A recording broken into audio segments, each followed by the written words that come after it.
Assalamualaikum warahmatullahi wabarakatuh. Perkenalkan, nama saya Imalatul Husna dengan nomor NIM 220431165 akan membahas analisis fundamental dan teknikal saham Antam. Sejarah perusahaan. PT Aneka Tambang didirikan pada 5 Juli 1968 dengan nama Perusahaan Negara PN Aneka Tambang dan melantai di Bursa Saham pada 27 November 1997. Berkantor pusat di Jakarta, Indonesia. PT Aneka Tambang memiliki visi untuk menjadi korporat global terkemuka melalui diversifikasi dan integrasi usaha berbasis sumber daya alam. PT Aneka Tambang merupakan anak perusahaan PT Indonesia Asahan Aluminium Persero. Bidang usahanya yaitu PT Aneka Tambang bergerak pada sektor pertambangan. Kegiatan utamanya meliputi eksplorasi, eksploitasi, pengolahan, pemurnian, serta pemasaran biji nikel, ferronikel, emas, perak, bauksit, batu bara, dan jasa pemurnian logam mulia. Perusahaan juga bergerak dalam usaha konstruksi, perdagangan, industri, pertanian, percetakan, dan pengangkutan darat, dan penyediaan jasa pengelolaan kawasan industri. Dia juga mengekspor produknya. Pada tahun 1997, perusahaan melakukan penawaran umum perdana IPO untuk dan mencatat sahamnya di Bursa Efek Indonesia dan 35% dijual oleh pemerintah kepada publik untuk mengumpulkan dana untuk ekspansi ferronikel. Pada tahun 1999, Antam mencatat sahamnya di Australia sebagai entitas asing yang dikecualikan dan kemudian pada tahun 2002 menambah statusnya menjadi ASX listing yang lebih ketat. Jumlah saham beredar Antam yaitu 24,0,3 miliar lembar. Pemegang saham di atas 5% yang pertama yaitu PT Indonesia Asahan Aluminium Persero sebesar 65% dan kepada masyarakat atau publik sebesar 35%. Berikut adalah laporan pendapatan PT Antam.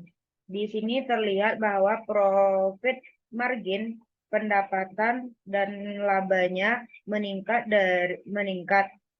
Awalnya walaupun dari 2019 ke 2020 karena COVID mungkin dia terjadi penurunan, kemudian dia bangkit kembali naik dari 2020, 2021 sampai 2023. Jadi profit marginnya itu meningkat, pendapatannya meningkat. Nah, di sini juga terlihat bahwa grafiknya juga naik.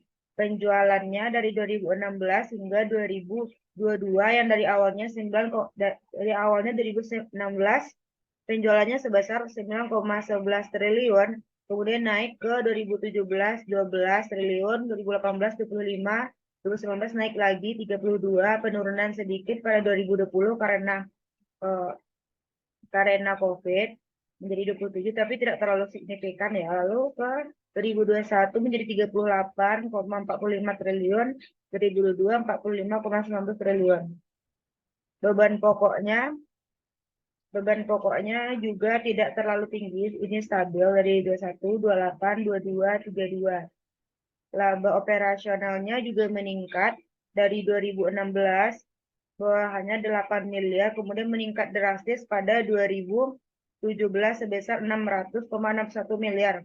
Kemudian semakin meningkat drastis pada 2018 sebesar 1,85 triliun, penurunan pada 2019 karena COVID, lalu naik lagi ke 2020, 2021, dan 2022 yang dari awalnya 8,16 miliar menjadi 3,90 triliun.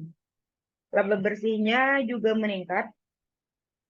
Laba bersihnya juga meningkat ya dari 64,81 miliar dari 2016 ke sampai 2022 menjadi 3,8 triliun. Laba per sahamnya dan dari awalnya 2,7 menjadi 158,13 di 2022 earning per share. Kemudian ini merupakan neraca dan arus kasnya. Di sini arus kasnya, total asetnya juga meningkat dari terjadi penurun, rata-rata semuanya terjadi penurunan pada saat COVID, lalu kemudian dia mampu meningkat kembali dari 2020, 21, 22, dan 2023. Dan ini merupakan cash flow-nya. Kalau Antam menghasilkan kas sebanyak mungkin dan memastikan memiliki dana yang cukup untuk membayar utang, membiayai pertumbuhan yang berkelanjutan, dan membayar dividen. Menurunkan biaya berarti beroperasi lebih efisien dan produktif, serta meningkatkan kapasitas untuk mendapatkan keuntungan dari skala ekonominya. Kemudian ini penerimaan dividennya. Dividen dari 2000, dividen yang ketujuh sebesar 12,74 juga terjadi kenaikan hingga penerimaan dividen ke-9. Ke-9, ke-10 juga meningkat, jadi penerimaan dividennya 38,74.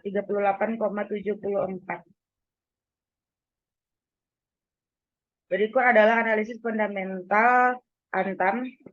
Yang pertama yaitu merupakan saham tier 1 dengan market cap besar, yaitu di atas 40 triliun.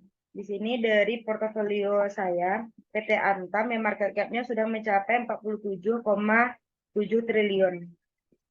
Kemudian net profit adalah net profit merupakan menggambarkan mahal finansial yang diwujudkan ketika pendapatan yang dihasilkan dari aktivitas bisnis melebihi biaya ongkos dan pajak yang terlibat dalam menopang aktivitas bisnis yang bersangkutan. Setiap keuntungan yang diperoleh disalurkan kembali ke pemilik bisnis yang memilih untuk mengantongi uang tunai dan menginvestasikan kembali ke bisnis.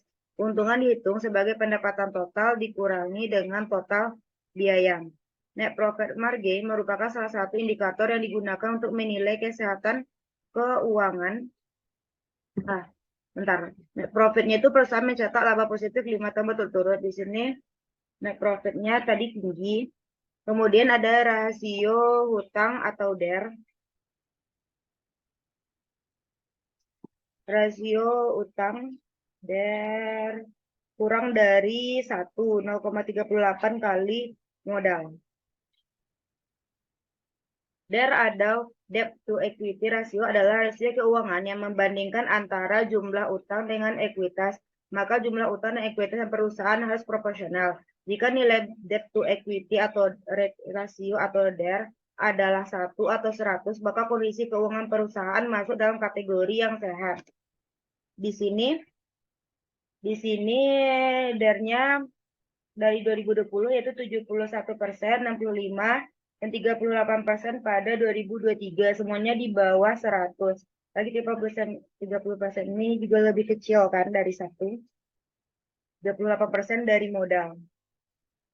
Kemudian ada current ratio, yaitu aset lancarnya lebih besar dari liabilitas jangka pendek. Meningkat dari 2020 ke 2023. 207,5%. Kemudian ada net profit margin.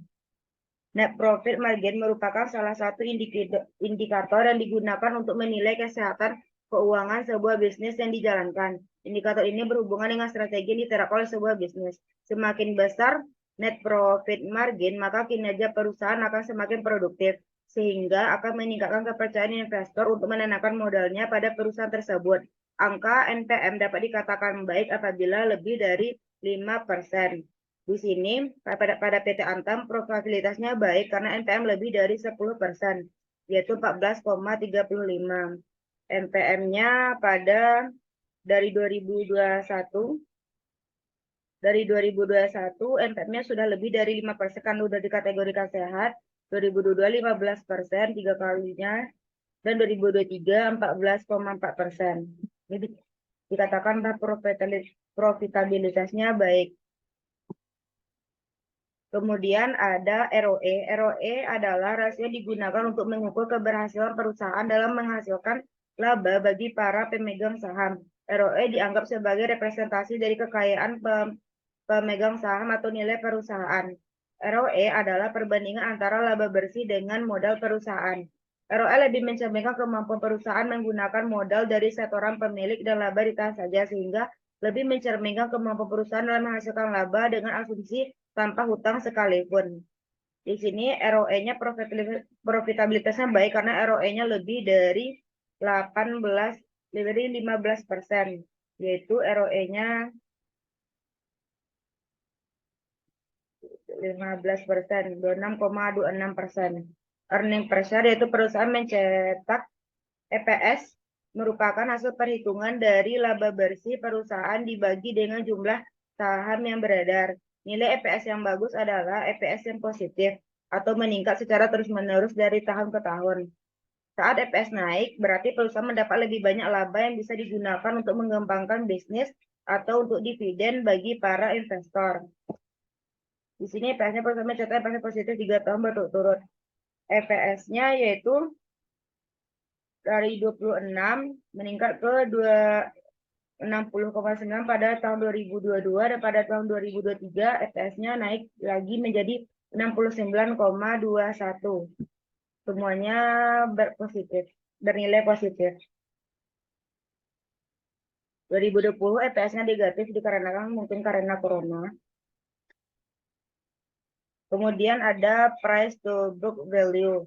Ini over value, yaitu price to book value-nya, nilai bukunya lebih dari 1 kali valuasi perusahaan.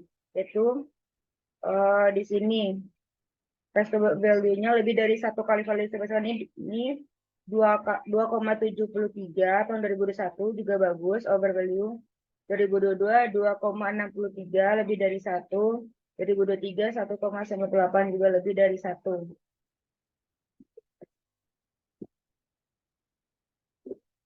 Analisa teknikal aneka tambang. Secara teknik di sini untuk swing trade jangka menengah dan jangka pendek saham ini bagus untuk diperjualbelikan. Secara teknikal pergerakan saham Antam dalam fase pembalikan jangka pendek dengan pembentukan bullish spinning top candle. Harga saat ini masih cukup kuat berada di atas pergerakan rata-rata MA 20 hari di tengah terbatasnya indikator volume serta MACD histogram pada zona positif.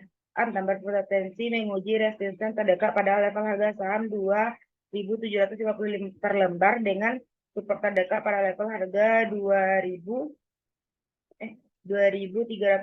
per lembar. Ini merupakan pergerakan saham grafik lilin yang tanda biru menunjukkan kenaikan saham dan tanda merah menunjukkan penurunan saham. Di sini nilai saham rata-rata tinggi pada dari 2001, harga sahamnya tinggi. 2022 ke 2023 cukup stabil dan bagus untuk saham dalam jangka jual beli saham dalam jangka pendek. Baiklah, sekian hasil presentasi saya tentang analisis fundamental dan teknikal pada saham Antam. Maaf jika ada salah dan kekurangan. Saya akhiri dengan Assalamualaikum warahmatullahi wabarakatuh.